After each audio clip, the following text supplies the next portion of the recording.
Welcome to the 3030 Health Podcast. The following discussion is for education and entertainment. It is not intended to diagnose or treat disease. Please do not apply any of this information without first discussing it with your doctor. Here is your host, Dr. Ruiz. Hello everyone, my guests today are Keith Norris, founder of Theory to Practice and PaleoFx, and his son Kleat. Kleat is currently documenting his recovery from addiction using Paleo Principles. They have found a ton of success using this approach, but it has not been all easy. We had a fascinating conversation, and I'm looking forward to follow his progress while he creates his own hero's journey. So grab your coffee and make sure to get comfy. It's a wild ride.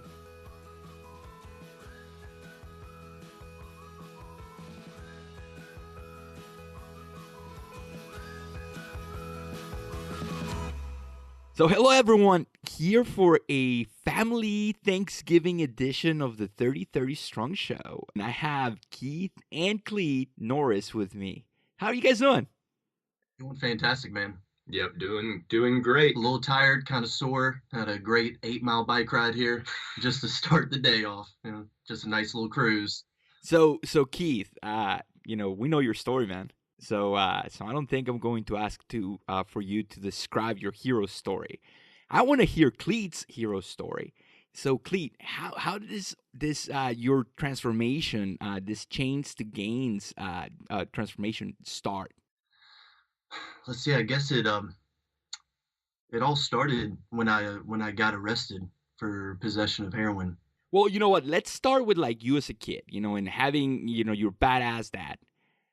Oh, how was that? The competition, it was amazing. As a kid, I remember growing up, he was and still is a machine. All these other dads, kind of sloppy, not really anything. My dad was a beast my whole entire life. That was great, and it made me a hell of an athlete. I went for all sports and was great at it. And we had good times, you know what I mean? When we would play basketball, he would swat my ball away. No breaks. There's no breaks. But it was really good. And it always, and still does, it drives me. There's something about his intensity and his grind and he's always putting himself to the very highest standard. And that's always driven me to do the best that I could. Was it difficult? I in high school I was kind of like the rebel. I was never athletic, so I was a chubby kid, and I would listen to like Marilyn Manson and just crazy music and dressed weird. So when did you start like having like feeling different from your dad? Like when did you start like trying to rebel or try to be more dangerous? I would say in 8th grade, when I turned 13, that night I turned 13 was the first time I smoked weed. I smoked a cigarette. I got drunk for the first time, and it just really kicked off a more rebellious attitude. When my parents got divorced, I was already kind of on the fringe. I was kind of teeter-tottering, between, I guess, staying good or being more rebellious. And then by the time it hit 8th grade, I went all the way in and just became rebellious. I was an angry kid. I didn't talk to anybody. I was always shut down. I never shared my feelings. And I was very good at putting on a front and putting a mask on. But 8th grade, my 13th birthday is when I would say was the genesis of my really rebellious attitude towards life. What made you keep those feelings in? I know as a guy, I can relate to that, like, oh, we're not supposed to cry, of course. In society, it's like you're admonished if you show emotion, So what was your outlet? Music was a big one, and sports and my friends. I never said anything that much about it because in my head, I felt like there was so much turmoil going on for a while that I didn't want to add on to it. So I kept it all inside, which was super unhealthy. And we tried to do therapy. That didn't work. They tried to give me multiple outlets. The only outlets I really found were were music and sports and my friends. Unfortunately, none of which included my family. So you were still performing in sports? Were you still doing like football, or what sports were you doing in school? Baseball was my main sport. I played multiple sports, but the older you get, you have to kind of start weeding it out. And I think just the nature of baseball itself, highly competitive baseball itself, it's a year-round endeavor, and it causes you to specialize very, very early. And there's really no other room for any other sports if you want to be highly competitive in baseball. Now, you can play baseball and fold that into your other sports, football, basketball, whatever else. But you find that even great athletes, great natural athletes, cannot catch up to the pitching, because these kids are pitching year round. And when I say kids, kids 12, 13 years old, they've already specialized. And it's very hard, even for a multi-discipline athlete. So as a 13-year-old kid, what was the dream back then? Like where did baseball, without a doubt. I don't want to toot my own horn or anything, but I was always an extremely natural baseball player. I loved baseball with all of my heart, and I was really good at it. I really was, and I could say that with confidence. I'm confident in very few things, but baseball was absolute. I was amazing at baseball, and I know that. And so that's what I wanted to do. Why not? I want to get paid to play the sport that I love for the rest of my life. That's the dream right there. That's all I wanted. So then you turn 13, and I guess you don't understand the consequences of your actions. And then fast forward to last year, and what happened? So it's a culmination of feelings. I ended up not being able to go to college for baseball, so I had to leave baseball behind. I started getting a kitchen job, and I just stayed in the kitchen for 9 years. 9 years, not becoming a manager, not going to culinary school. I wasn't stepping it up if I was doing it. I was so stuck with being mediocre, and I couldn't get out of it. And then it got to the point where I knew that's how I felt and what was making me feel this way, but I felt so stuck that I couldn't get out. I'm screwed now. I'm never gonna get out of this. And just it culminates inside of you. And then I couldn't take thinking about it anymore. It stressed me out. So I self-medicated. I got heroin because it numbs my brain immediately. I stopped thinking. And I know it's bad, and I know all of this, but to stop my mind from thinking was worth it. So I had moved back to North Carolina from DC. I had to move back in with my mom, so that was upsetting enough as it was. And all the friends that I had left in North Carolina to go to DC to get away from all of this, I'm right back into that. I'm just sitting there by myself every day inside my head. So I ended up turning back to heroin.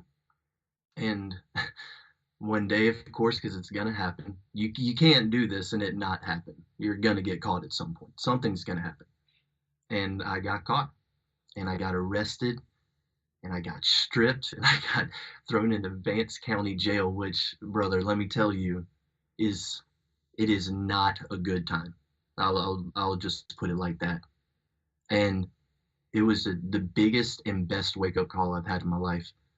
In the moment, I was so mad because I technically didn't get caught because of me. It was my friend that I was with in the car. But it turned into be the best thing that ever happened to me. Because I reached that point in my head where I was like, what are you doing, man? What are you going to do? Are you going to stay in the middle? Are you just going to be a jailbird and just nothing and never amount to anything then you can be? Or are you going to step it up and admit it, that you're wrong, that you're not doing right, Now, so I didn't want to do that. I know I'm so much better than the way I was treating myself. So I sat there for 5 days in jail going through withdrawals and just thinking there's nothing else to do in there. I decided when I get out, I'm going to get up with Pops. I'm going to move to Texas. I'm going to step this up because I can't do this anymore. That was your decision? You knew that you wanted to go live with Keith?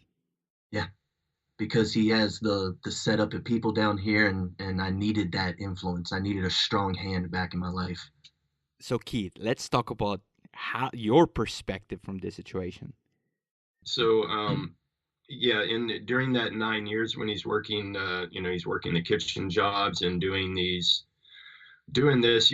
as a parent, I mean, it's very, very difficult, right? Because you see a person who's obviously super, super intelligent, and you just see them floundering. But as a parent, I mean, you can kind of nudge, you can push, but you can't push too hard, or you're meddling, and it's just very, very difficult as a parent to sit back and watch that.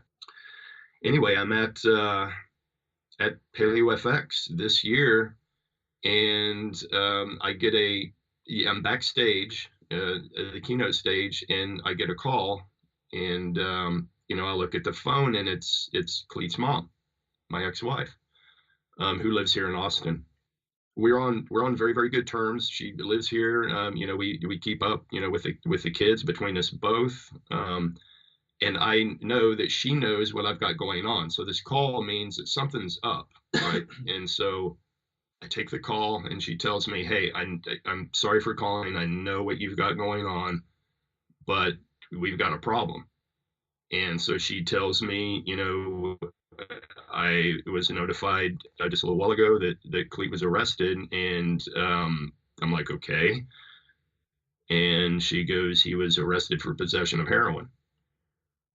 And, so here I am backstage at the largest paleo health and wellness show in the world. And I have this dropped on my lap, right? So the first thing that goes through my mind is all about me, right? I think that's a natural human reaction, is all about me. Why, damn, this is a shitty position I'm put in, because, I go there, and immediately I snap back, and I think, no, this is meant to be.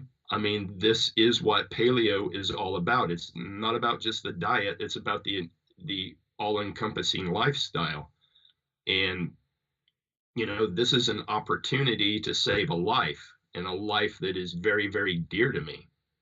And so in that moment, I totally switched perspectives, and it was like, okay, there's that. So what are we going to do about it? Did you know that he was using? No, I didn't. He kept it very, very well hidden, which, most obviously most addicts are very good at it. And I have addiction in my family as well. I won't go into the issues, but all the addicts that I know are very, very good at hiding it. I guess you could call these the functional addicts, right? That can still function in their day-to-day life, but they're addicts, and they're very, very good at hiding it, very good at, and Kleat was a master at being able to do that. And I think if you talk to any addict, that's part of the psychological makeup. Right? It's obvious when you see somebody face down in the street, well, there's an addict, but it's much, much more difficult to find those people who are functioning day to day. He went to work every day, brought home the paycheck, paid bills, yada, yada, yada, did all that. But at the end of the day, to squish these feelings of inadequacy and not progressing and all of these other things, to dull the pain, there was the heroin. But to answer your question, no, I didn't have any idea. I don't think anybody did. Nobody did. Which is why these addictions can go on forever unless something happens to trip up the addict, like what happened in his case, and then you get thrown into the system. Or worse, you do a massive dose, and then you find them the next day not breathing. Yep, exactly.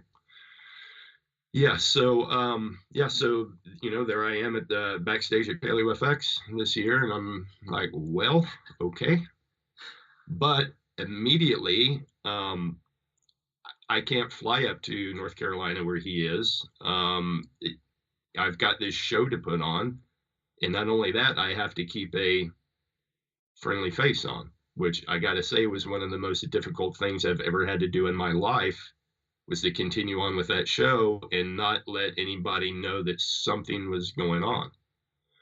And that includes Michelle, because obviously I had to tell somebody, and she was the person that I told.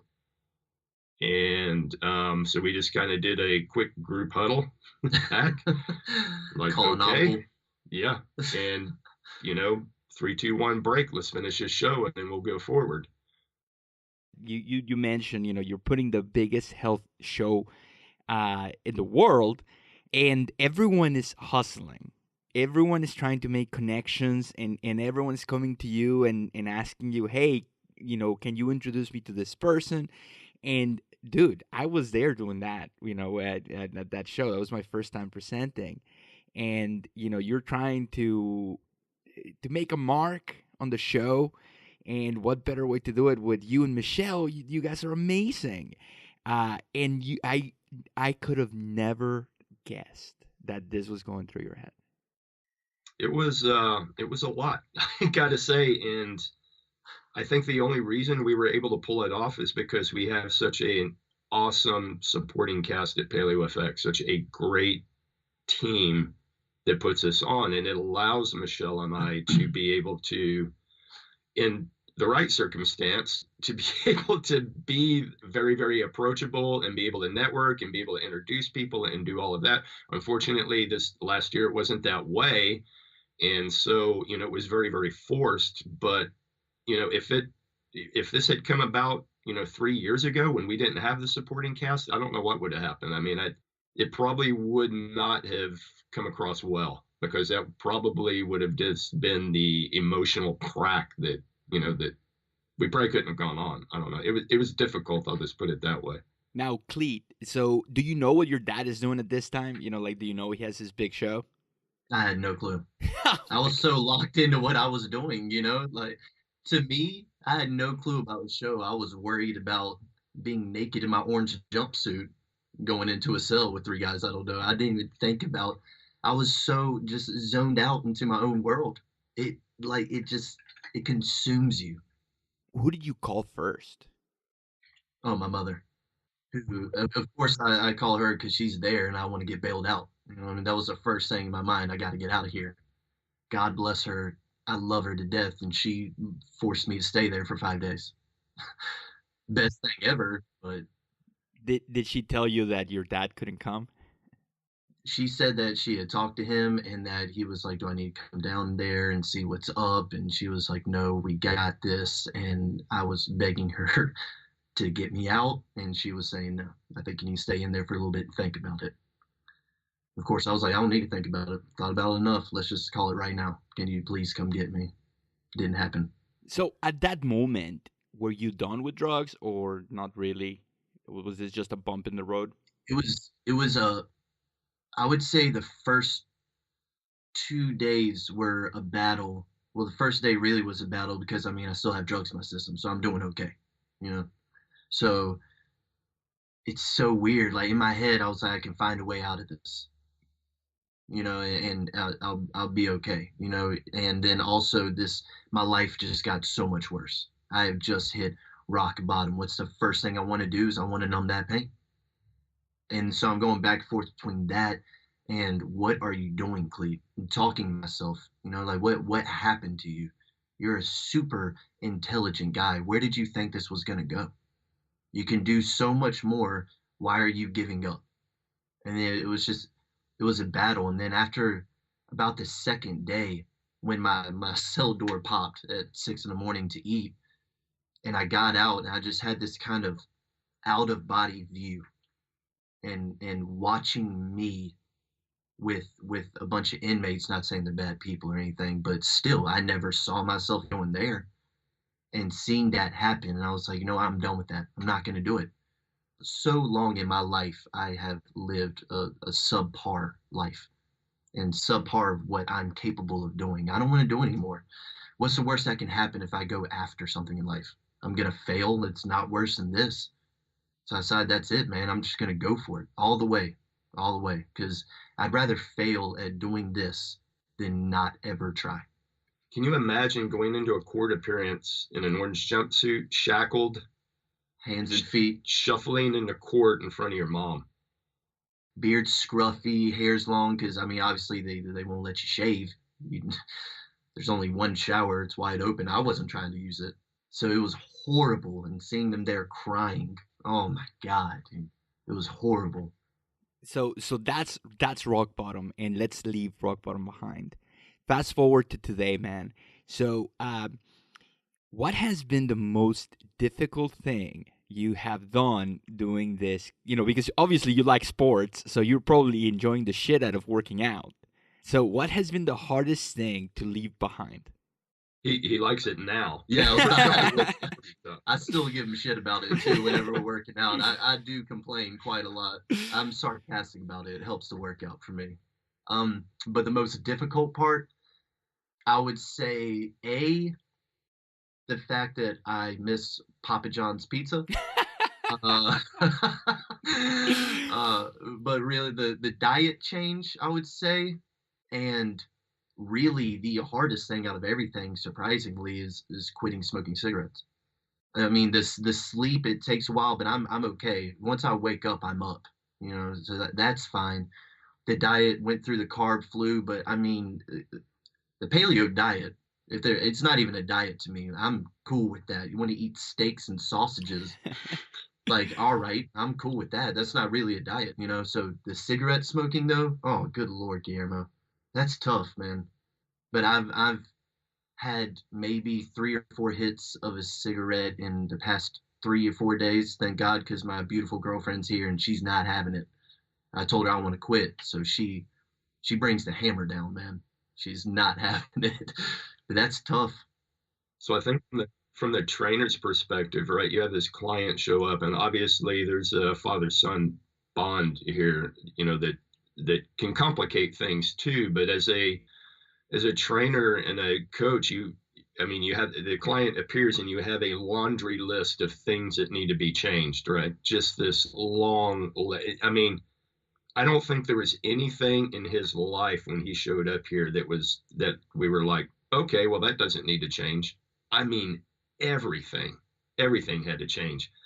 And so the point is, you can't just dump that entire laundry list on someone right off and expect there to be, it's just too much. It's overwhelming. It's completely overwhelming. So you have to pick and choose. Diet was a natural first place to start. Obviously, we want to make sure that the addiction is done, right? And we want to take care of not just the physical side of addiction, but the mental side of addiction, right? So, what was causing this need to dull the pain? Well, it's a feeling of not being productive, of not contributing in any kind of way, of not moving forward, and all of these things. So we have to figure out, what can we do to fix that? So now he's being introduced to all this entrepreneurship and that side of things that he was never introduced to before, right? So the people who have been running their own business and been in entrepreneurship, it's natural. That's just the way things are. But if you've worked a punch the clock job your entire life, right, that is a monumental change. So you've got that going on. You've got the diet change going on. You've got the exercise plan that's being rolled in. You go to get a DEXA scan and it just slaps you in the face with 30 whatever percent body fat. 35.5. Yeah. So, all these things you have to juggle. And in the back of my mind, I've got this laundry list of things that need to be fixed, but I've got to roll them out in proper order so that they take and set, and then I can move the next thing in. I can't tell you, Guillermo, how hard it was for me, to see his sleep patterns messed up and to see him smoking for like the first month, but I knew I couldn't go there yet, right? We've got to get the big things established first. Then we'll bring up the issue that, hey, these things are now moving into focus. Just giving you a heads up, these things are going to change pretty quick. This is the next phase we're going to work on. And then those become a concentration. Is he just your most difficult client ever? Yeah, because the stakes are, I love every client I have ever worked with. And there is a connection with every client I have ever worked with. But at the end of the day, they're not my son, right? So difficult, yeah, because there's a lot on the line.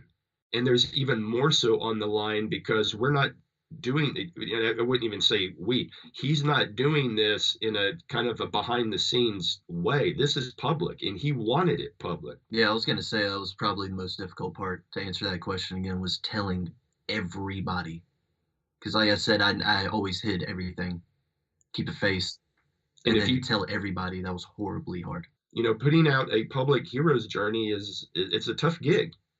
It's daunting, and because the stakes are so high. when I have a patient come into my clinic, okay, they are there because they want to change, and they probably listen to my podcast. They probably are part of the paleo community. They've done some paleo stuff. When they're sitting in front of me, it's very easy for me to say, oh, we need to change this, this, and this. But it's not a change. It's a tweak. Maybe they were eating gluten-free bagels and gluten-free pizza, and I'm like, well, that's not paleo, and it's just a small change. Where did you start? Did you make a big drawing, on a blackboard and with strings? How do you start a conversation with Kleat? I imagine it was like, okay, sit down, son. Back in the day when we were caveman, where do you start? In his case, because he's living with us, he really didn't have a choice. I mean, there wasn't a choice. Now, we've explained as we go along, right? This is why we're eating this way. And he's asked lots of questions. Why this and not this? Why that and not, to educate himself. But, I wrote a blog piece not long ago that talked about Vietnam era heroin addicted soldiers in Vietnam, and how there was a huge conception at that time in the Nixon administration that and it was estimated up to 20% of the Vietnam soldiers at that time were addicted to heroin. And so there was a feeling within the Nixon administration that these guys are going to come home and they're just going to run rampant in the streets of America, and the heroin addiction in the U.S. is going to explode. So, and to make a very long story short, but the deal was that they wanted these young men to break the habit before they got back into the U.S. So they had these very, very crude habit breaking programs still in Vietnam, and then they sent them back to the U.S. Well, they predicted the recidivism rate was going to be astronomical because people just don't break addictions like that, especially heroin addiction. But what they found was if you change your environment, totally change your environment, that is a huge motivator. So I would just say in Kleat's case, we had the advantage of an environmental change, a complete environmental change. And I would say that not only worked to help kick the heroin habit, but it also helped in the start of an exercise program. And it also tremendously helped in changing the diet, because there was just nothing in the house that's not paleo. Right. You didn't have a choice. No matter what, you're eating something that's okay. So the problem was his first few weeks in the house, it felt like, I'm going to put words in it, I'll let him explain, but like he got just clocked in the jaw by Mike Tyson. I mean, he had a rough carb flu period. It was bad. And so an underlying sugar addiction on top of everything else. So, he had to deal with that. That gets back to the laundry list of things that need to be changed, right? You can only change so much at a time, and you have to pick and choose your battles. And you have to know the client to know which battles are gonna be more easily won, so as to create a sense of momentum in that client, and B, what's really going to make a difference in their lives. Because when you create one win begets another win. So right now, exercise wise, it was tough sledding for the first couple of weeks. Tough sledding, but now he's got these wins under his belt. We've got a substantial weight loss. He's freaking kicking my ass, Guillermo, on the Arcs Fit leg press. So now we've got wins under the belt, which, what do you want to do when you win? You want to win more. And so now we've got some great momentum set up. So, Kleat, from an outsider's perspective, what was the weirdest change? Did you have like a conventional wisdom about what to eat? Was it weird that your dad had, nothing but steaks and sausages? I would say this, like, hands down, I was the biggest shit talker about paleo. I was. Was I not? The entire time. From when they started, I would make freestyles about it, like talking about it. And I would, because in my head, I was like, what? It's like boiled chicken. You know what I mean? And that's it. It's just boiled chicken. I feel like that's it. Or foraging in your backyard. That doesn't sound cool at all. But it come in, and then it's great food, man. You get to tell me that I get to have bacon and eggs. I get to keep the bacon fat in there when I cook my eggs. Like that's what's up. I'm cool with that. Who So makes the most awesome roasted chicken? I forgot you're a chef. So you yeah, can throw down in the kitchen. I sure can. But it's kind of hard to when you can't feel your legs. But it was really daunting because I still in my head I have the best, what do we call it, body promorphism. Is Yeah. that right? Yeah. So in my head, when I looked at myself, I was like, I look good. You know what I mean? And I see myself on video. That was probably the weirdest thing to me, was like seeing myself or hearing myself, And I was like, I got big, dude. DEXA scan 35.5. That DEXA scan was a slap in the face. That was because everybody underguessed. We even asked the people that underguessed. work there, like, let's make a bet. How much do you think? They're like, maybe 27. And I was like, I'm thinking 30. And they're like, definitely not 30. Boom. 35.5. Jeez. You know what I'm saying? Well, I remember you, Keith, in 2014 when I first met you. You were big, but then this past time, this last PaleoFx, after working with Ryan and after doing all, you are super fucking lean. You were huge and you're still huge, but it's all muscle now. All muscle. And it looked like you were half a Keith, but not. It's just like you are super lean. So you guys, I imagine you guys are about the same build. He's actually, where are you, 6'2"? Yeah, 6'1", 6'2". I'm 5'11" and a half. I like to call it 6 foot. There we go. Solid 6. I'm rolling at about 200 pounds. He's what, 230 right Today now? I'm 232. But I can tell you, Guillermo, that he's got a frame that can hold a hell of a lot of muscle, right? And so big bone, big joints, and this is probably a subject for another time, but you can actually gauge very, very closely about how much muscle mass a body can hold by looking at the wrist diameter, knee diameter, ankle diameter, and looking at the muscle insertion points, all of which he has in his favor because he's got some rockin' genetics. Yeah, that's right. It's all about the genes. So, the point that, he's dropped a lot of weight quickly and he's starting to stabilize, but at the same time, his strength is starting to go through the roof. So when we go back for a DEXA in a couple months, it's going to be interesting. I think we're going to see a massive change in body fat, but I think we're going to see a lot of muscle mass has been put on. So now I wanna ask you guys about systems, and two different systems. I want to talk about Kleat. Were you or did you know you were an entrepreneur? So I have a good personality. I think I'm good with people. I had it in me. It was just me settling for less because I was scared of failure because I was already failing in my mind, if that makes any sense.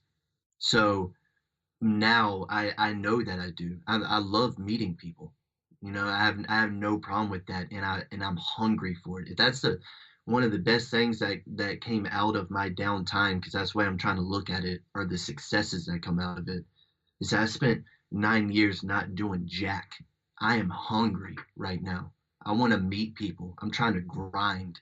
I want to get out there. I want to make business. I want to do things for myself. I want to be my own boss. So yes, I definitely think entrepreneur is in me. I think in as well, he's getting to see what entrepreneurship is from the inside, Yeah. from the guts of it, right? From Because the belly of the beast. it is, yeah, and Exactly. it's never pretty, right? I mean, people can go to PaleoFx and go to that event and go, wow, you guys are a well-oiled machine, and I appreciate that, and I'm glad that we look that way. It's kind of like an author, when people read an author and they're like, wow, that looks effortless, right? That prose looks effortless, and it's anything but. So being able to see all the just, the sausage making process that goes into putting on the show, that's ugly and it's inefficient a lot of times, and it's just you have to get your knuckles bloody for him to be able to see that from the inside and to be able to go, okay, where do I want to fit into this whole process, whether it's in PaleoFx or something that he creates himself? Is he a natural CEO? Is he a CFO? Is he an operations guy? maybe he doesn't want to be in any part of that, but maybe he wants to be an outside piece of it, right? So maybe he's a natural marketer. Right now we have him mostly in audio visual and that side of it because he's a natural with that. And who knows where that's going to go, but he has the opportunity now to, to feel that out and see what he wants to do. And I think he does have that entrepreneurial gene. He kind of came by it naturally, I guess, because he's just, and to see him in the house now, the house that like never is not grinding. So Yeah, I like to say it's 24/7. If we're not sleeping, we're doing work, and we may take a pause now and again to eat and take a pause now and again for, to check out a documentary, but otherwise it's on 24/7. And that's, I think, a total change for him as well. Is the entrepreneurial gene coachable, or I guess coachable totally, but can someone with that an entrepreneurial bone in their body, do you think they can grow that entrepreneurship? I think it's like speed, Guillermo. I think it's, you can make a slow kid a little bit faster, but he's never going to be an Olympic sprinter. Olympic sprinters come from good stock, and then they're well coached on top of that. And I think that's the same with anything. I think, whether it's playing the piano, playing baseball, or entrepreneurship, there are some people who are just made for entrepreneurship, and then they get better. Some people are kind of square pegs in a round hole, and they might, run a successful business, but it might not ever be natural to them. And I think that's what the difference is. Is it a natural extension of your personality, or is it a forced extension? For me, it's a natural extension. And I think for him, it's a natural extension as well. He just hasn't been exposed to it. It hasn't been coached that way. Just raw. So, Kleat, you've never been to PaleoFx, huh? No, I have not. Oh, dude. I've seen and I've heard, like he was saying, I've heard the front side of people watching. Oh, it's great, huge event, fantastic. And I've heard the back side of, oh my God, dude. We're talking 16 to 18-hour days, nonstop. Like it's a duck on water is pretty much how I guess how it is. Just paddling away. away. Churning, but all you see on top is just smooth gliding. You know what I mean? So I'm excited to see it. Although he did make a big splash at the last PaleoFx. I'll just put it that way. Well, let me tell you, so PaleoFx is one of my favorite conferences. And when I get to Austin, it's like there's a storm, it's about to break. And from the moment I get my badge, it's on, dude. I am just a machine trying to see my investment in flying myself to Austin is going to have repercussions for the next year. What am I going to do with it? And that's how I started my podcast. That's how I met all of my heroes. That's what made me, have a little bit of an online persona. And it's possible. Anyone can do it. You just got to work your ass off. And then you get back home and you just collapse because for the past 3 days you've been on. Okay? I can't imagine what you and Michelle go through. Yeah, that collapse part. The problem for us is we can't do the collapse part till like a week after PaleoFx because we have all the debriefs and working with the AV team who's out of Colorado. And it's, when everybody goes home on Sunday from PaleoFx, we still got another week that we have to grind. And it's not as intense, but there's still long days. And we have to get a lot done in that week because people are starting to, like I say, the AV crew goes back to Colorado. And we have to debrief from all the lessons learned at that PaleoFx so that they carry forward, because human nature is if you don't do it immediately after, you're going to start forgetting. Yeah, what worked, what didn't work. What didn't work, yep. Yeah. So, okay, the second systems question, okay. Looking back before you moved to Austin, what are some things that, that really make a lot of sense now, but you not even in your radar? And I'm going to give you an example. So I was talking to someone about, it's so expensive to eat paleo. And I was like, well, not really, you just get your ass to Costco and buy, 30 pounds of vegetables and, put them in your freezer. And then I started downing on meat. I've created these systems by buying a freezer I have a standalone freezer. I spent 50 bucks to have a Costco membership. And like all of these systems make me save money, because and it was like like how neurons grow, they grow everywhere, and the ones that don't get utilized get pruned back. So the best highways are the ones that stay. And it's like that, at the beginning, I was using a bunch of different services, and I was using now most of my meals consist of like very basic things, and then once in a while I go and throw a big meal. And that's a big problem for people, that they want to make every single meal look like Num Num Paleo made it, and in reality 90% of our meals are pretty boring. It's just sustenance. And then that big meal, that's the one that we put on Instagram.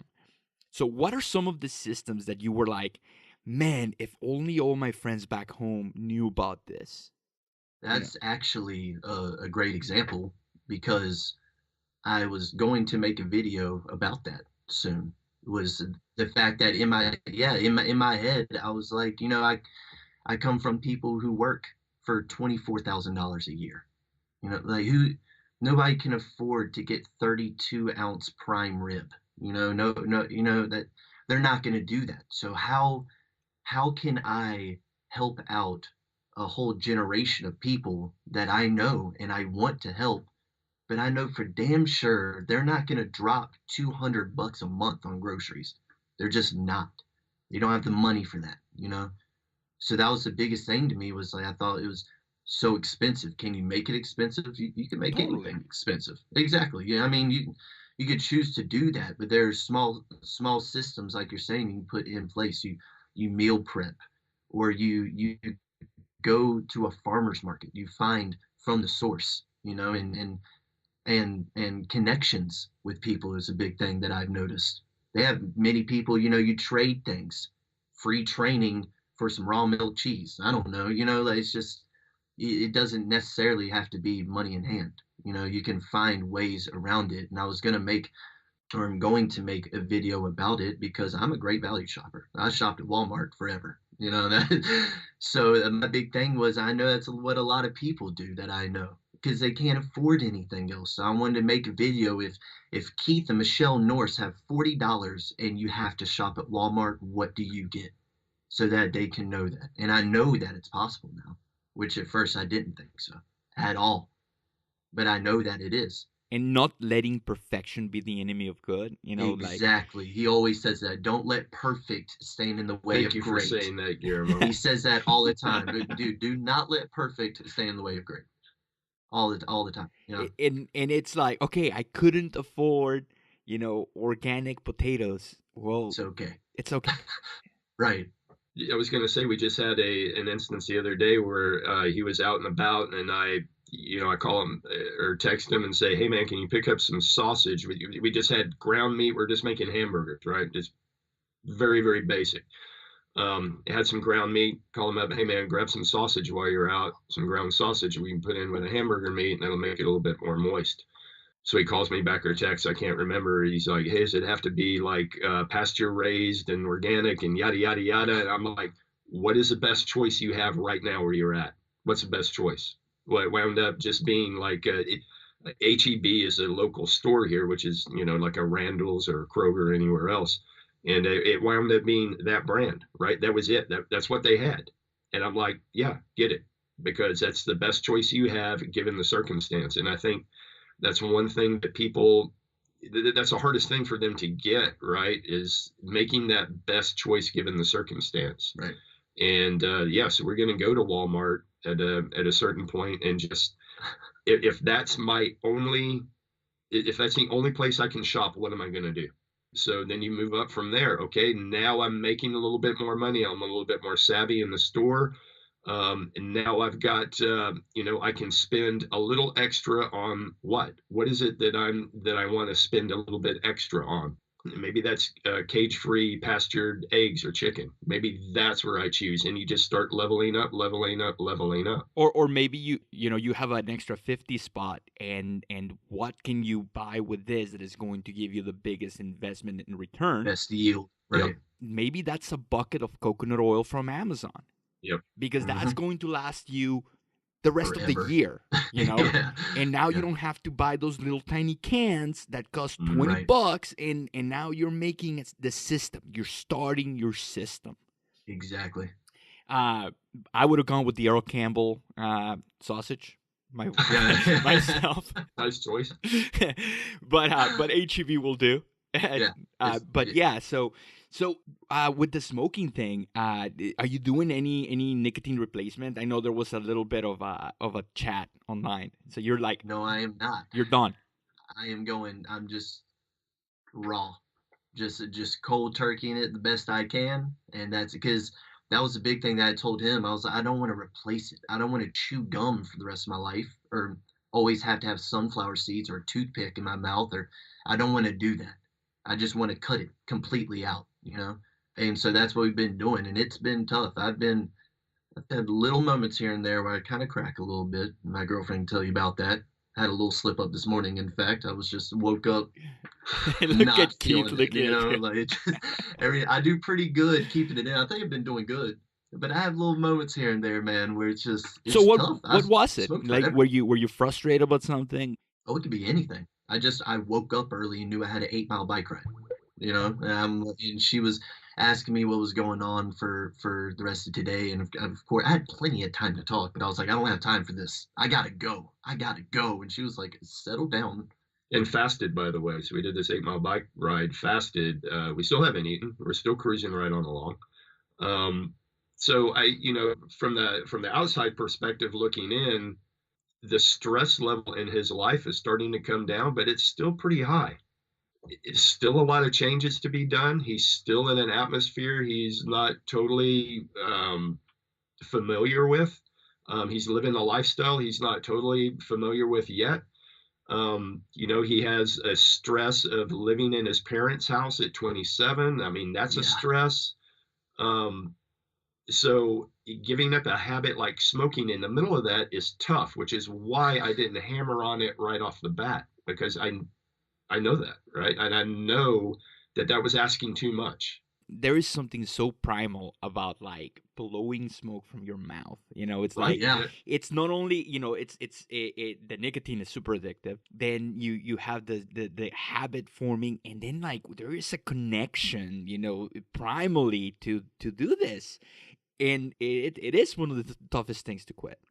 And I mean, we could make the argument that tobacco itself is not the problem; it's the delivery mechanism. Right. Because I mean, we have tribes that are heavy smokers that live and are a hell of a lot healthier than we are across the board.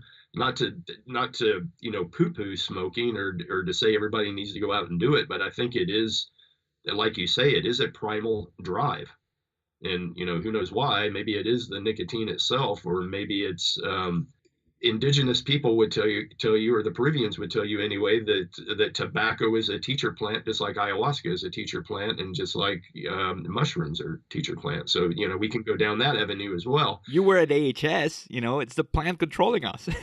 Yeah, it is. Yes, are we controlling the plant, or is the plant controlling us? I kind of think it's the other way around. That's a whole other show. We can have a whole other show on that. So Keith, this cannot be just rainbows and sunshine. What was the toughest thing for you? What is the biggest obstacle? What is the next thing that you're gonna smack Kleat in the face with? What is like the next mountain? Yeah, so the smoking thing is big. We've got to get a handle on that and make sure that that's totally squelched and put out. The sleeping thing, I think we pretty much have that under control.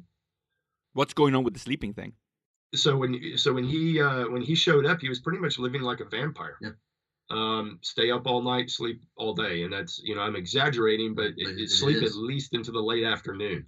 For 9 years, I went to sleep at 6 in the morning, because that's what you do when you get off of work at 2 o'clock. You got to have a couple hours to have drinks and do drugs to forget about the day you had, and then you have to eat, and then you're going to sleep at 6 in the morning. You wake up at 2. And eating, by the way, like you said, was like face smashing a couple Papa John's pizzas. I mean, it was just a, Guillermo, if you could paint a picture of somebody doing something wrong in every aspect of their life, he was it. Seriously. He was, I mean, the worst part is that I'm one of a hell of a lot of people. Yes.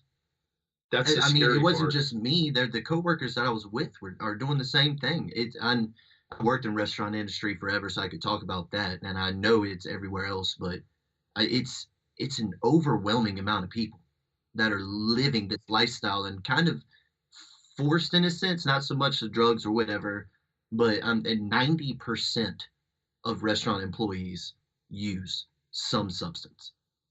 Adderall to stay jacked through the shift, some kind of depressant to try to forget about it or calm yourself down, some weed and some drinks after it to try to like loosen up a little bit, something to go to sleep, something to wake you back up. You know, like it is just a hamster wheel. Just as we're in a bubble in the paleosphere. So in other words, you know, it's shocking to me sometimes when I get out of that sphere and I talk to what I call, you know, the general population, and I'm just like, wow, that your understanding of nutrition and lifestyle is just, I'm shocked from intelligent people, right? But they're just outside of our sphere. Industries like the restaurant industry, or I mean, that's ubiquitous, that type of mentality and that lifestyle, and how do you cope with that lifestyle? And you were asking where are we going next? Well, one of those is to try to get a handle. So you can imagine what the cortisol cycle looks like right now, and right. So and we're trying to get a handle on that. And I think looking forward, one thing Kleat didn't mention, which was an aspect of you know not living right, was a pretty traumatic concussion that he had, and I'll let him tell the story of that. But we've got you know some TBI repercussions that we're going to have to deal with as well at a certain point once we have a baseline set.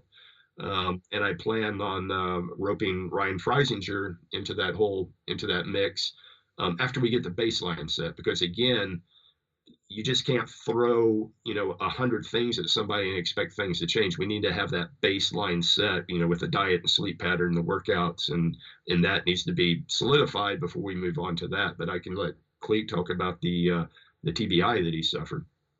So in the restaurant industry, this is while I was going to school. I was a functioning addict in school, but I was working 50 hours a week cooking at Carolina Ale House, and I had 18 hours a week of school. And it was the last week before spring break, and it just so happened to have 4 exams, 3 papers, 2 quizzes, you know, all this plus 50 hours of kitchen work. It's not relaxed work. Just put it like that, you know. So I was using heroin and Adderall and smoking cigarettes and weed and drinking, all while working 50 hours a week and doing 18 hours a week school. A lot. And so I ended up pulling 3 straight days without sleeping, popping Adderall, man, like candy, like a whole script in 3 days, just popping just to keep going. And then some heroin to try to level me out or whatever. You know, I honestly, I don't even know how to explain it. It was not paleo. Yeah, exactly. Plus not eating like at all. And I remember it was Friday. I was finished. I was off of work that night. I had done all my exam, everything, killed it. Super happy about it. So I snorted a bag of heroin when I got home to celebrate, you know. And I was smoking a bowl. I made a tuna fish sandwich for me and my ex-girlfriend at the time. And all I remember is I took a bite of my tuna fish sandwich. And I said, damn, I make good food. And I passed out. No joke. I passed out right onto a hardwood floor. I ended up getting 2 fractures in my skull. I had bleeding in my brain. I hit so hard that I misaligned the crystals in my ear. So I had benign positional vertigo. They almost had to take a chunk of my skull out to let the swelling, to let it go. I was in ICU for 5 days or something like that, and I thought I was only there for a couple. Like, and I had benign positional vertigo for almost 3 months, so I was dizzy 24/7, 24/7. My eyes would roll. I couldn't do anything. I couldn't walk. without help. And so of course I had to drop school. I couldn't work, which means no income, and we were trying to build up to get out. So it killed the whole entire bank account. Couldn't work. Had to drop school, so it just took me right back down, man. But physically, I still get dizzy from time to time. I still get migraines. If I push really hard, I'll get the stars. You know what I mean? And it's still scary, man. It's really scary because I mean I got a divot in my head, you know, but I don't want it to stop me or shake what I'm doing. So I would say that after that happened, the tremor that I had a central tremor, it was jacked. Like I'm talking like Parkinson's kind of shake, like bad, and all this stuff. It sounds so. At least to people like me that used to talk shit about paleo all the time, it just sounds like I just sound like I'm a part of a cult now. I know that, you know what I mean? But I'm serious, dude. This lifestyle, like I have no tremors. I think I've had one headache this whole time. Maybe one headache. I have no tremors and anymore. that was way early on. Right. Like it's amazing, dude. It's addictive in itself. I'm addicted to this lifestyle in a good way though. Like I don't know how to say that to people because from an outside perspective, I was that guy like, okay, you know what I mean? Like we get it, right? You're living healthy. That's amazing, dog, you know, but it really could help anybody with so many things. And I had a severe traumatic brain injury. I had a traumatic brain injury and I'm doing great. So if somebody has any other kind of little problems or anything like that, then that's going to get knocked out immediately. It really puts things into perspective, you know, like you have people that have like they want to look good naked, you know, they want to just, you know, look good in a swimsuit. And then you have people with like MS, TBIs, and to think that this changes in your life can affect the way you look or change your life forever and make you, you know, make you healthy. It's pretty overwhelming, isn't it? It really is. Like even down to thinking more clearly. Like I'm more on point, you know? My energy is super peaked. I am jacked all the time, man. And it's everything. The intelligence aspect, recall, energy, it's everything about it. It really just it sweeps you off your feet and just lifts your whole life up. Like everything about it, it just increases everything good and just sheds away all that's bad. I mean, he really is a poster boy for give it 30 days and tell me how you look, feel, and perform after. That's something that I experienced with paleo, that it started with like my diet and then, you know, started figuring out like systems and then started to figure out about like financially too, you know, and you can apply these systems to every aspect of your life. And, you know, like I made the decision when I moved to Arizona to go to medical school. I'm going to apply the same paleo principles to my lifestyle. So like I got the smallest apartment, and instead of like moving a couple of miles away and save money, I live literally next to the school. It's a little bit more expensive, but I can walk to school. And then we got rid of one of the cars. So you know, like all of this, it's like a virus that invades you, and then you start seeing like life through the matrix. Mm-hmm. Exactly. And now you have like this like. It's so much easier, this decision tree, whenever you're making a decision that is going to affect your lifestyle. It's like you go through the checklist. Does it match evolution? Does it match health? Does it match? Is it beneficial? Is it financially responsible? And now everything starts looking like that. Exactly. It's insane, isn't it? It really is. And like he said, like with anything that's worth it, it takes some effort and it takes a little bit of time. But if you just give it a little bit of time, give it the day that it's due, you know, give it its time, and it does wonders. It can change everything. And like you said, it permutates to all decisions, everything. It starts, like you said, the matrix, man. Just everything starts looking different. We gave him a red pill as soon as he showed up. Exactly. The two hands out. Yeah. take this. But it does, man. And I'm super stoked about it, and I'm super pumped about where it's gonna go from here. That's what I was dreading, not dreading coming here, but I was nervous. I didn't know what was gonna happen. What does it look like from day to day living? What is it gonna be? Can I handle it? Because I was like over 250, easy. Yeah, and he rolled off the truck, and I mean, we kind of officially started first week of October where he was 246, but I'm telling you, he was a lot more than 246 when he first showed up, and we had to kind of. He happened to show up right in September, so we had AHS. Michelle and I had a lot of traveling. We couldn't really dive in until first week of October, and by that time he was, and I would say down to 246. I don't know. He was 250 easy when he came off the trip. In fact, I was shocked. I'd say more to 260 area. He was, I mean, up there. I mean, it was, and very inflamed. Guillermo, how you can look at somebody and just go, oh man, oh wow, yeah, we got a lot to deal with here. But yeah, on the systems and processes side, I mean, even as far as, what does your transportation look like? Because he fell in, and I'm like, dude, I'm gonna tell you, I don't have a car. Gotta get that bike, son. I do not have a ar. I bike everywhere, and if I can't bike there, I figure out how to bike and bus. The absolute last. It's raining, whatever. Then I can Uber, then I can car to go, or it's not like we don't have a car. I can bail out with Michelle. But I put that on myself, and I do that because I realize the human body needs movement every day. That's just the way we are designed, and that's the way that I roll in movement every day into my life and still keep a hectic schedule. Right, that's the only way that I can do it. And so how to force myself to move every day? Just get rid of the damn car. Get rid of the car. Now I have to bike. Now I have to.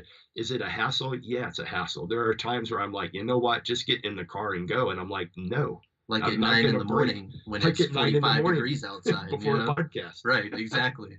No, bro, we got to leave at 9. We got an 8-mile huck and to get there in time.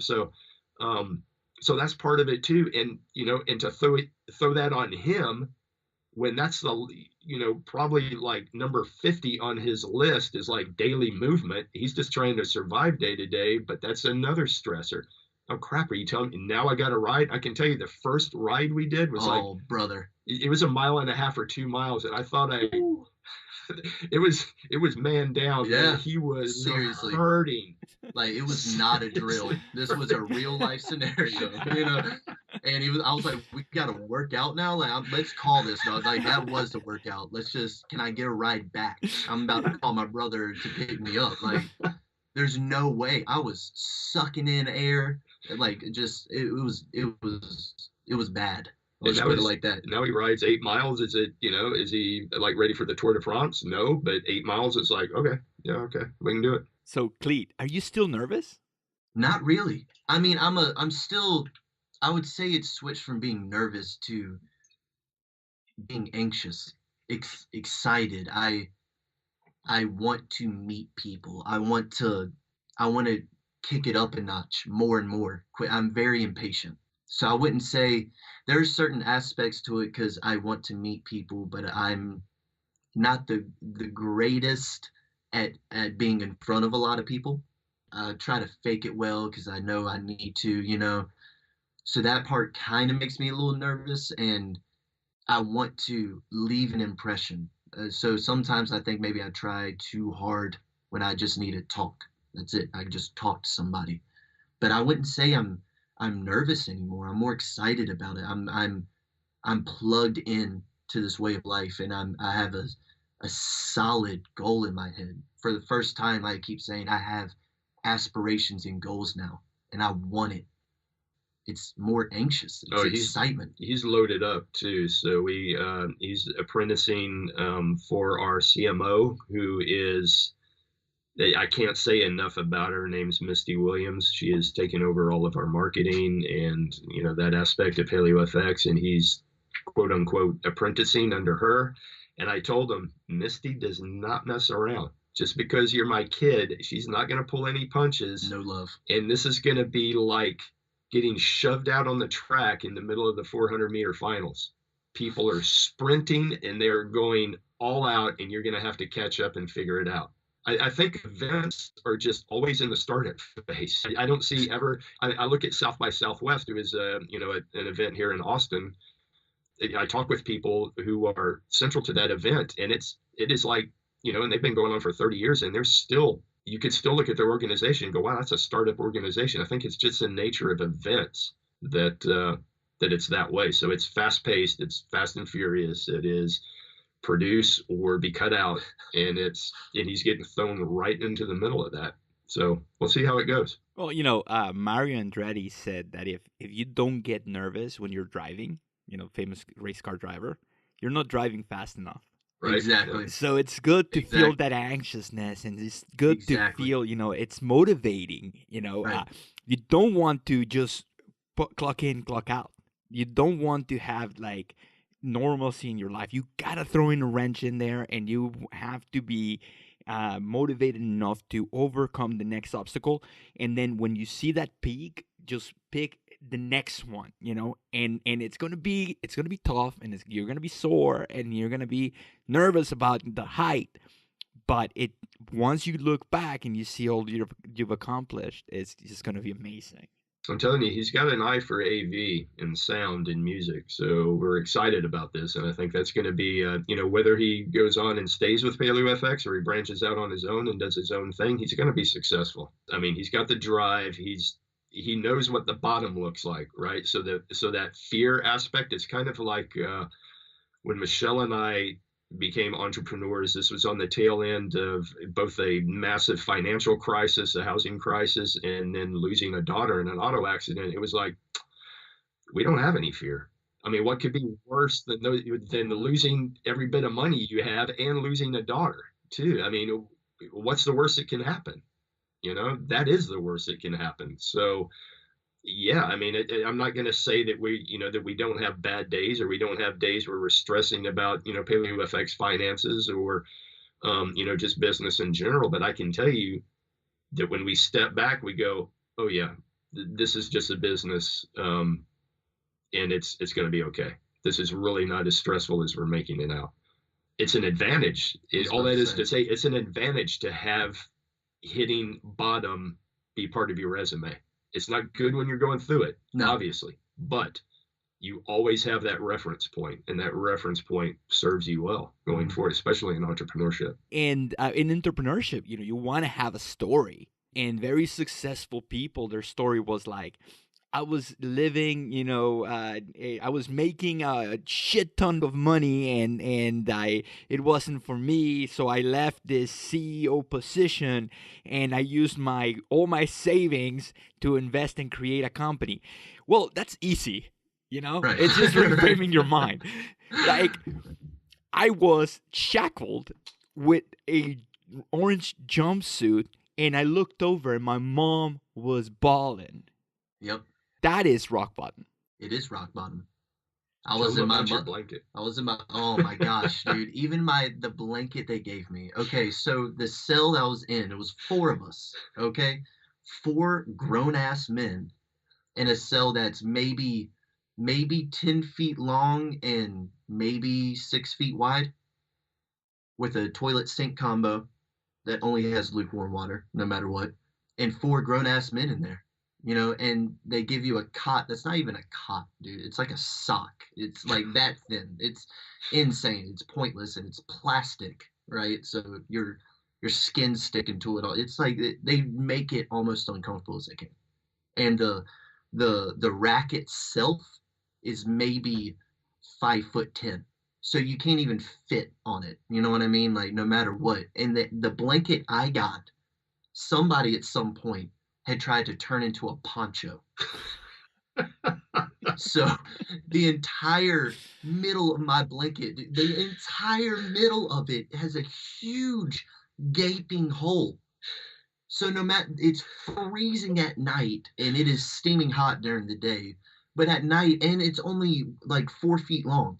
So you can only pick half of your body to cover, at least a normal person could, but me, I had a poncho blanket. You know what I mean? It was like, oh my God, I was pissed at the world while I People was in steal there. your toilet paper Yeah, ration. somebody stole my toilet paper, man. I loaned my toilet paper roll to somebody, and the toilet was upstairs because it was like a 2-story cells, right? And it was upstairs. He literally went upstairs, used the bathroom, came downstairs. As soon as he came downstairs, I was like, Sean, you got my toilet paper, man? And he was like, oh shit, 1 second, bro. And then went right back upstairs, came down and said, damn, man, somebody stole your shit. I was like, are you serious, man? Are you serious? We were given 1 roll of toilet paper and you just got mine stolen from me. And you know, we're laughing our asses off right now, but Yeah. I can't imagine when It was that's horrible. your world. Yeah. And the cell door pops. We were 20-hour lockup. So 4 grown men, and you don't have room to walk. So you were laying on your too short rack 20 hours a day. And then at the same time, I was going through withdrawals. It was the worst experience, hands down, I've had in my life, without a doubt. Not to mention, I have a huge problem with authority in general, and being told, right, and being told when to wake up, when to eat, and I won't even get started on the excuse for food that they give. It is literally rollover food. You know, meatloaf last night is now your spam and eggs this morning. Like, I wouldn't get started on that, but it was the worst experience ever, and I will love it for the rest of my life. So the grind of entrepreneurship compared to that, not too bad. Can you have that reference point? Anything compared to that is not bad. That's why I love it. I am so happy that I went through it. And to be quite honest, and I know I wrote about this in the blog, is honestly, if I didn't get arrested that day, or if I didn't get caught, what were the chances that I was just going to tell my parents I'm having trouble, I'm struggling, I'm using? Not going to happen. I can tell you that right now. It wouldn't have happened at all. I would still be using to this day if I wasn't dead or locked up still or whatever it was. But that was the best thing that has ever happened in my life. The worst experience ever is the best thing that has ever happened to me, hands down. It has changed my life. So Keith, I want to give Kleat the last word. Okay, so let's tell me what would be your perfect outcome. Let's say we are at PaleoFx 18, and you're like, damn, that's exactly what I wanted to see. What would you like to see? Well, one thing I would like to see is by the time PaleoFX rolls around next April, I would love to look at Kleat and just be able to put up a before and after picture, right?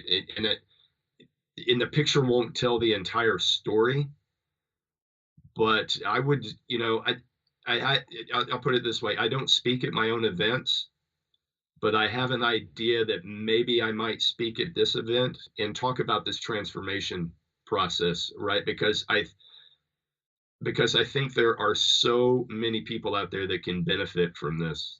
So many people. There's so many people.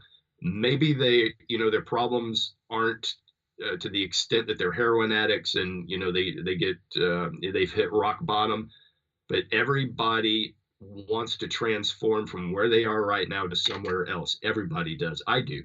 I mean, I want to be a better entrepreneur. I want to be better at what I do, and that requires transformation. There are people who are diabetic who want to transform. There are people, who TBI comes to mind too, that need to get through that process. But everybody wants to transform, and I think what people are looking for is they're looking for a story. They're looking for someone they can identify with. If he did it, I can do it. And I think that's what we're wanting to put out there for everybody. And that's why Kleat decided to put this out, because there are people who, if they see him succeed, they themselves go, if he could get where he is now from where he was, I can do this. I can, to be able to get a handle on my diabetes, if he could do that, I can at least eat paleo and get a handle on my diabetes. I can take that step. And I think that's where we want to go with this. And I'll let Kleat have the last word, but I think that's the PaleoFX story too, right? So it's not just diet. It's not just exercise. It's lifestyle. It's emotional, it's relational, it's financial, it's everything rolled into one. All of this is paleo. Having a tribe, and sometimes, members of the tribe need help. Yep, totally. And that is tribe, right? Mm-hmm. Those of us who are in a stable position reach down and help those who are not in a stable position, because guess what? Next month, I may not be in a stable position. 2 years from now, I may have problems that I'm going to have to go, Kleat, yo, man, you got to help Pops out. Mm-hmm. I'm having a rough time here. That's the way life is. That's the way tribe is. That's the way family is. And we all help each other out. None of us can do this alone. Nobody can do it alone. We all have to reach out. We all have to help each other. And, that's the PaleoFx way. That is a story we promote. That's a lifestyle we promote. And we're happy about that. And it's one of our brightest, happiest moments. And to think, at next year's PaleoFx, I guarantee you I'm going to remember being backstage receiving that phone call. I guarantee you I'm going to remember that. And I can't predict the future, but I have a pretty good idea of what Kleat is going to be late April 2018, where he is going to be then 1 year from, the last PaleoFx show. It's going to be amazing. So I'm looking forward to that. Okay, Kleat, I want you to reach out to everyone out there that is suffering with addiction. I want you to, just speak to yourself. What would you tell yourself that, we are very, we don't like authority. We don't like, people telling us what to do. But if you could talk to yourself in that cell, and this is what the messed up part, the people listening to my podcast are probably not the people that need to hear this message. But the people who are listening to this podcast are people that are worried about their health, and they want to do better for themselves. Or they might know somebody. They have a family member. Exactly. And that's it. So what would you tell the healthy people listening to this podcast? What would you tell them how to reach out, and what would you tell them to help you back in that cell? I think the most important part is understanding, not judging.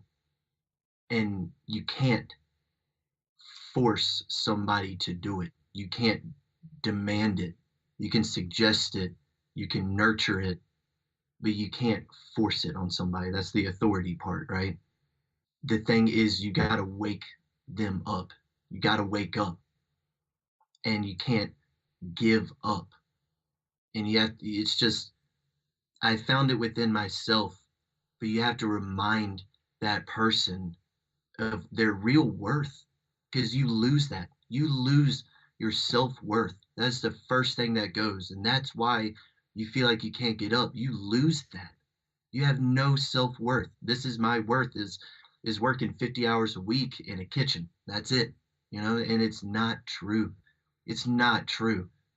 And it's sad, but it's okay, because it's not over. You don't have to give up. There's only, but the only way to go is up. That's what we're saying. The best part about rock bottom is that you can't go any deeper, man. So why not? Any step you make from rock bottom is progress. And that progress breeds the want and need for more progress. And I would tell anybody, if you know somebody or anything, tell them to get up with me. Please. That's why I'm doing this. I want to help the people that are putting on the front of I don't need help, because that's bullshit. You sure as hell do. And I get it. I'm not here to judge or do anything. Lift it up. Everybody is beautiful and worth so much more than what they do. Because if you want to do cooking, for instance, then you would go to culinary school and you would work a top level kind of chef job. Nobody in their right mind wants to work minimum wage at Denny's for the rest of their life. You know what I mean? Like it's just, and if you do, then more power to you. But I'm just going to come out there and say that. I doubt it. It's hard, and you get stuck in a hamster wheel and you feel like there's no way out of it. Like, God knows I felt like that, but it's not true at all. It is not true. And I would do everything in my power that I can with the connections that I've made with this guy, with you, with anybody. Like, you can get lifted up. Like you're saying, that's what Tribe's there for. I believe in that. You are not alone. You are not one in a sea of millions. Everybody's fine. That's why I put this out there. You know, a lot of people looked at me like I'm just this happy-go-lucky guy. That's not true, man. I went through shit for a long time. I was down and out. So you're not alone. It's not snowflake syndrome when it comes to that. There are thousands and millions of people that are going through the same thing, man.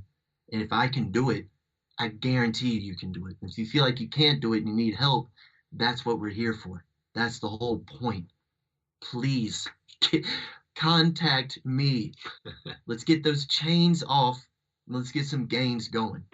That's what I would say. That's awesome, dude. You know, and the first time I talked to Keith, I literally Googled his email address and I said, "Hey, I'm trying to start a podcast. Would you give me an interview?" So that's the kind of dad you have, dude. And sometimes, you know, your family is not, you know, your blood related family is not your family. Sometimes your friends are your family. So maybe the person you're gonna reach out to is a dear friend. Maybe it's your mom, maybe it's your dad, maybe it's a brother, but reach out. And you can email me, and I'll connect you to Keith and Kleat, or email Kleat directly. Tribe is there. Keith, so where can we find you? The easiest place is at PaleoFx.com. That'll give you information about the upcoming show. 2018, it'll be April 27th through 29th in beautiful Austin, Texas. Everybody loves coming for the tribe gathering, the Paleo Tribe gathering. Otherwise, you can see some of my writings at Theory to Practice at the very unfortunate web address of www.ancestralmomentum.com. That was definitely a marketing faux pas that I have not been able to to claw my way out of. So it works right now, so we'll just stay with that. And that's the easiest way. Yeah, you can send email. If you go on the blog, you can go to the contact me, and you can get my email address that route. Tickets are available for PFX. Yes, they are. Tickets are available. Get those tickets. Get those tickets. You don't want to miss out on it.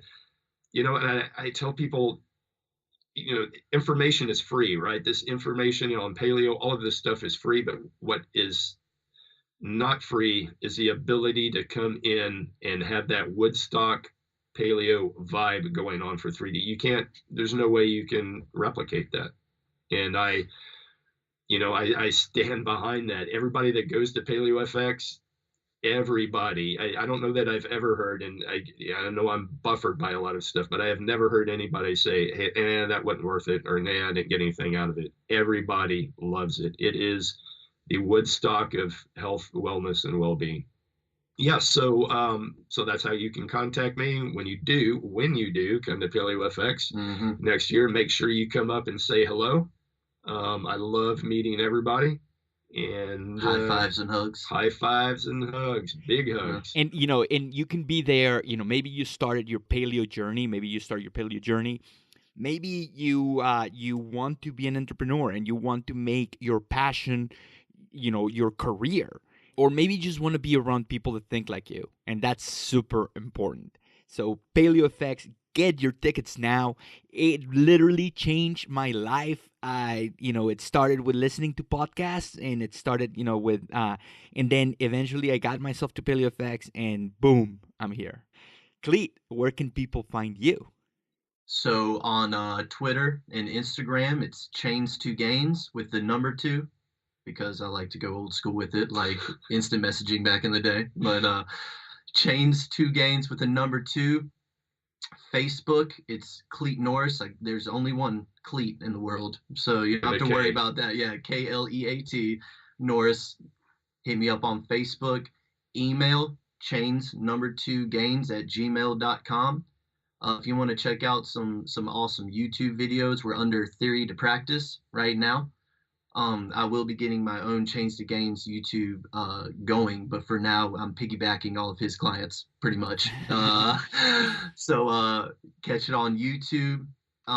Yeah, and I'm gonna get a Chains to Gains website going, but for now those are the best ways to contact me. And please contact me. I love to talk.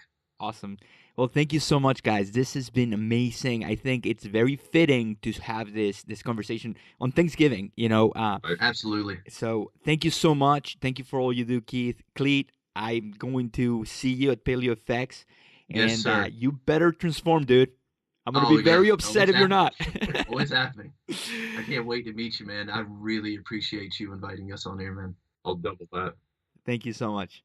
I'll see you guys at PaleoFx. Yeah, man. Have a good one, Guillermo.